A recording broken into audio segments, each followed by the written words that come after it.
What's up, everyone? Today I'm installing the Barton short shifter with the 2-post bracket. 40% reduction. Got the car jacked up. So the first thing you're going to want to do is remove the center console. Just pop the thing open. Take your shifter off.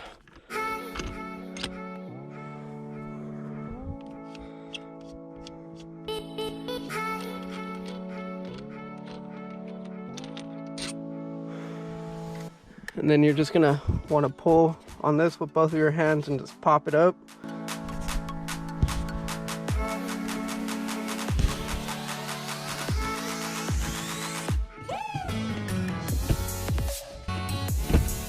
Simple as that.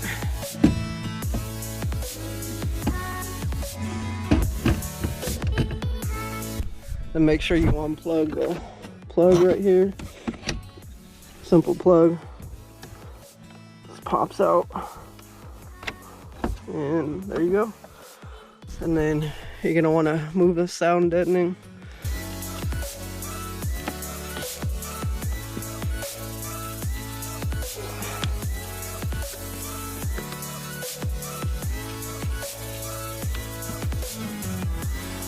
And pop the shift boot off. And then you're gonna have 4 bolts. 1, 2, 3, and then the 4th one is kind of hidden. So for that one, you're gonna want to go underneath the car and take the bracket off first, which I'll show you how to do. So the old bracket underneath the car is right there. I don't know if you can see it. There's 1 screw on that side, 1 screw on this side. You gotta unscrew. And it has a retaining clip that you're gonna have to clip out. Okay, so I got the stock bracket out. As you can see, it's just rubber and cheap metal. So with this one, you're gonna want to unscrew these 2 bolts first. And this will come off. And when you install this one, you want the Barton logo facing the back of the car. So towards the back, and you want this part facing the front. And you just install it with the regular little washers that come off the stock one. So now that I got the stock bracket out, I'm going to remove these 4 bolts to get the stock shifter out.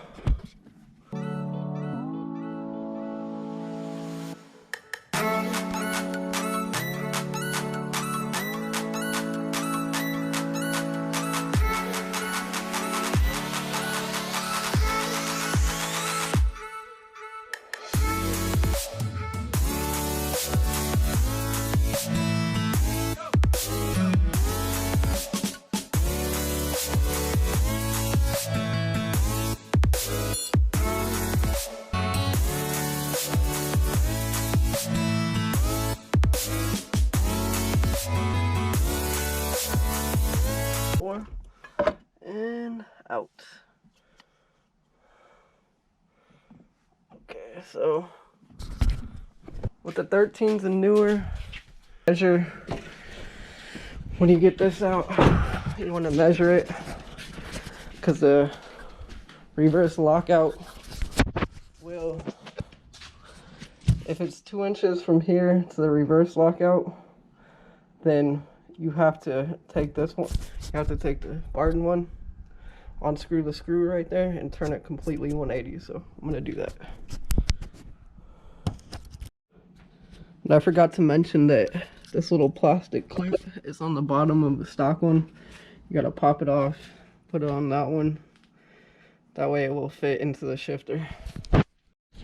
Okay, so with the old or the new short throw shifter, there's a bolt right here on the side, and if you have a 13 and 14, what you want to do is this bolt will be on the opposite side right here.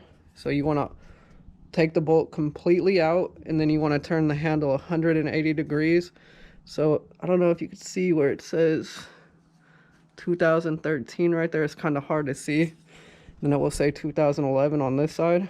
So you want the 13 You could kind of see it right here on the side where the box is right here, where it has like a little thing out of it. That way your reverse lockout actually works on your ear. So now I'm gonna install the new short throw shifter in here, and it comes with a little gasket that I'm gonna put on. I don't really think you have to. I mean, the old one didn't have a gasket on it.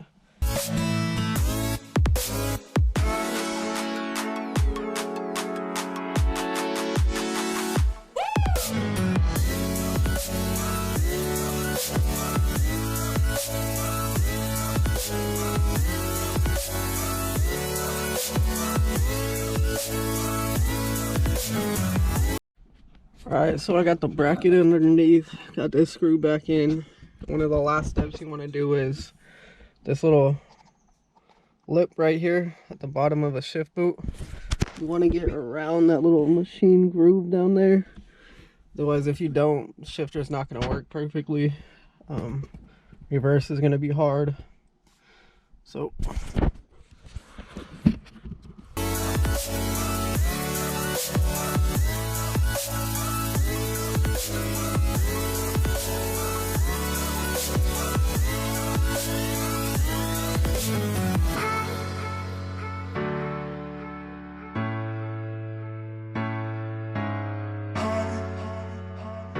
alright, it's been a while since that last clip you guys saw of me trying to get the dust boot back onto the shifter. That was a pain in the ass. I'm going to tell you that right now. That was the worst part of this install. But I did get it back on. Took way longer than it should have. Close to an hour. And if you're able to get it back on like pretty quick, way quicker than I did, install should only take you about an hour, hour and a half max.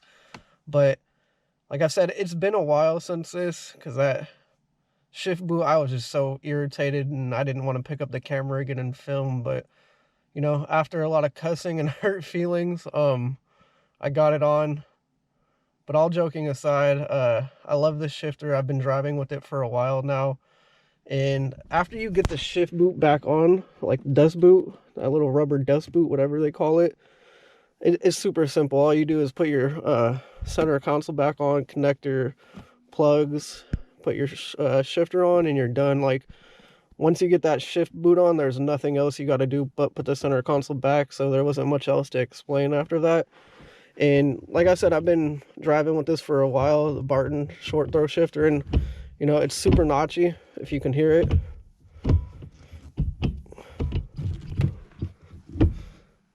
And I love it. The only complaint I have is when your transmission is cold. Reverse is kind of a bitch to get into, but it's not too bad. You know, I have no complaints about this shifter. I've heard people complain about it. I love it. I know Barton does offer it without the 2-post bracket that I had, and it would make the install a little bit easier. You still kind of have to drop the transmission a little to get to that 1/4 bolt that's hidden by the tunnel.